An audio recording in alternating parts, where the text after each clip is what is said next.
culturales que comprenden la gestión colectiva de las sociedades. El doctor Guillermo Enrique Bracamonte Ortiz es abogado graduado por la Pontificia Universidad Católica del Perú.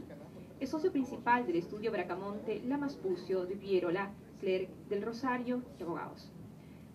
Presidente de la Comisión Consultiva de Propiedad Intelectual y Derechos de Autor del Colegio de Abogados de Lima. Miembro del Colegio de Expertos de la Organización Mundial de la Propiedad Intelectual, ONPI. Vicepresidente por Perú del Instituto Interamericano de Derecho de Autor, IDA. Autor del libro Derechos de Autor y Derechos Conexos en los Países del Acuerdo de Cartagena. Editado y publicado en Lima en 1994, tiene redacción el Manual de Propiedad Industrial y el Manual de Derechos de Autor y de Derechos Conexos. Fundador y secretario general del Instituto Peruano de Derecho de Autor, IPDA, director general de la Unión Peruana de Productores Fonográficos, UNIMPRO, Sociedad de Gestión Colectiva. Catedrático de posgrado en maestría en la Universidad San Martín de Porres, de Derechos de los Negocios y Derechos Intelectuales, y catedrático en maestría en la Pontificia Universidad Católica del Perú, de Propiedad Intelectual y Derechos de Autor. Con ustedes, el doctor Guillermo Enrique Bracamontes.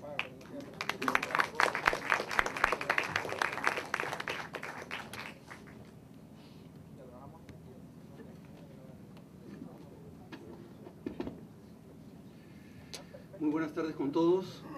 Bueno, en primer término debo expresar mi satisfacción y el alto honor de estar aquí en Guayaquil.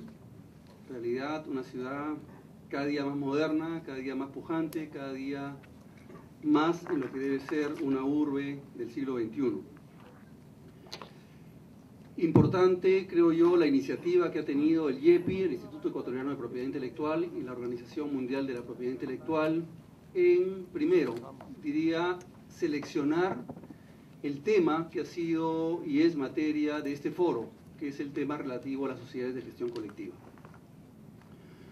Como abogado tengo ya bastantes años en el ejercicio profesional, de los cuales más de 25 años en el tema de derecho de autor y derechos conexos. Me he desempeñado siempre como abogado en el ámbito de la propiedad privada, como catedrático, y hace aproximadamente unos 10 años recibí la propuesta de sacar adelante el proyecto de gestión colectiva que había en Perú para los autores, perdón, para los artistas y para los productores fonográficos. Y en ese momento comprendí que una cosa es la teoría, una cosa es conocer los conceptos y las instituciones del derecho de autor y los derechos conexos, y otra cosa es formar parte de una entidad de gestión colectiva. En la mañana escuchábamos decir al doctor Flavio Arosemena, cuando se refería a las entidades de gestión colectiva, qué cosa no son las sociedades de gestión colectiva.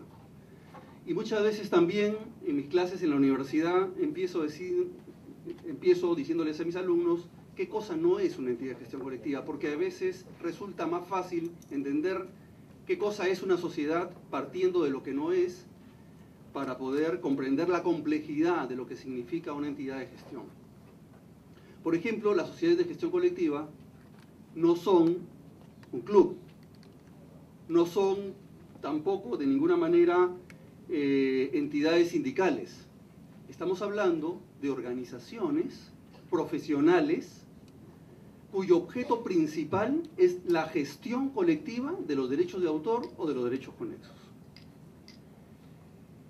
Ese es un aspecto que nos parece y es de hecho fundamental de cara a la normativa que regula las sociedades y de cara al quehacer diario de las entidades de gestión colectiva.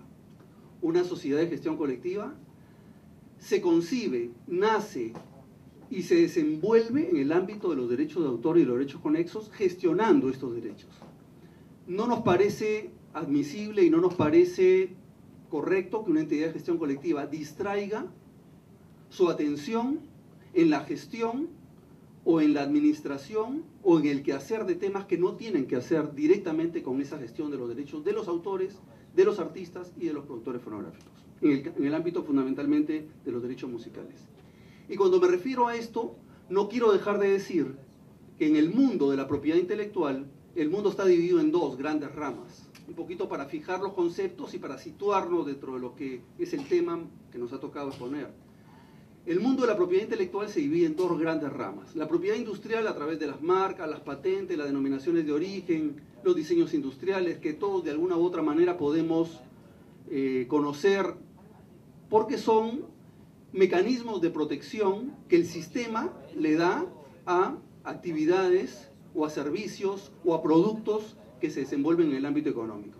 Pero por otro lado tenemos la gran rama de los derechos intelectuales que comprenden los derechos de autor y los derechos conexos, que a su vez corresponden a otros titulares de derechos que sin ser autores, porque no crean obras, sí están encargados de difundir esas obras y de que esas obras de propiedad intelectual o esas obras intelectuales lleguen a la comunidad en general.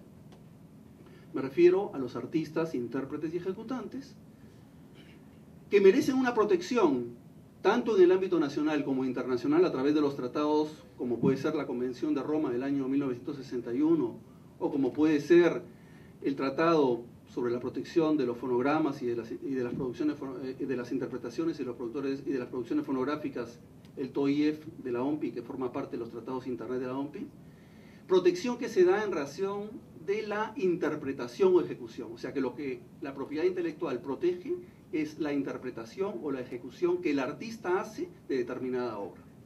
Y la protección que también tienen los productores de fonogramas por el hecho de producir un fonograma, por el hecho de fijar por primera vez un sonido, que puede ser una obra literaria o musical, o literario musical, y a partir de esa fijación se le concede, la ley le concede unos derechos de propiedad intelectual.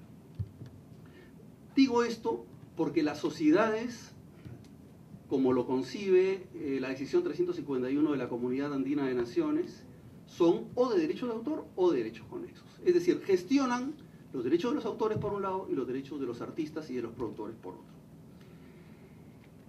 La partida de nacimiento de las sociedades, ya se dijo hoy en la mañana, es la autorización que da el Estado. Y esa autorización que da el Estado también resulta fundamental, porque el Estado, para otorgar esa autorización, requiere necesariamente de evaluar una serie de condiciones para que ese organismo al que se le da una autorización de gestión cumpla con los requisitos que debe cumplir para poder de manera idónea gestionar los derechos que le son encomendados. Entonces, ¿por qué esto? Porque indudablemente las sociedades de gestión colectiva son entes que realizan una actividad fiduciaria. Las sociedades de gestión colectiva están recaudando derechos de los usuarios en la comunidad y esos derechos deben ser repartidos o distribuidos a los titulares respectivos.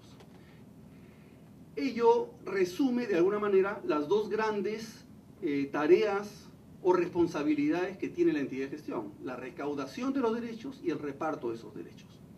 Todo ello en entidades que son personas jurídicas sin fines de lucro, pero que obviamente realizan una actividad que tiene un contenido económico. Y como quiera que realizan una actividad que tiene contenido económico, recaudando derechos del usuario, para que ese dinero llegue a las manos del titular, que llámese autor, artista o productor, el Estado, al otorgar esa autorización, también asume la responsabilidad de fiscalizar a la sociedad de gestión colectiva. Porque es responsabilidad del Estado esa fiscalización. Como es responsabilidad de los titulares de derechos fiscalizar su propia sociedad. Porque no podemos, de ninguna manera, ni aquí en el Ecuador, ni en el Perú, ni en México, ni en Argentina, ni en Colombia, ni en ninguna parte, confundir cuáles son las responsabilidades que le corresponden al Estado como Estado, que desde mi punto de vista tiene que crear las condiciones necesarias mediante la existencia de un marco jurídico adecuado tanto en el ámbito nacional como internacional, como para dar las facilidades que los titulares ejerzan esos derechos a través de las organizaciones que tienen como propósito la regulación y la fiscalización de las actividades de las entidades de gestión. Pero por otro lado, surge la responsabilidad de los propios titulares para que su sociedad sea lo que esa sociedad tiene que ser, ¿no? O sea, que la primera fiscalización que se hace en una sociedad de gestión colectiva es del propio titular del derecho. El propio titular del derecho tiene la directa responsabilidad de averiguar si su obra está siendo efectivamente gestionada, cuánto ha cobrado la entidad por esa obra y de qué manera está repartiendo esos derechos. Sabemos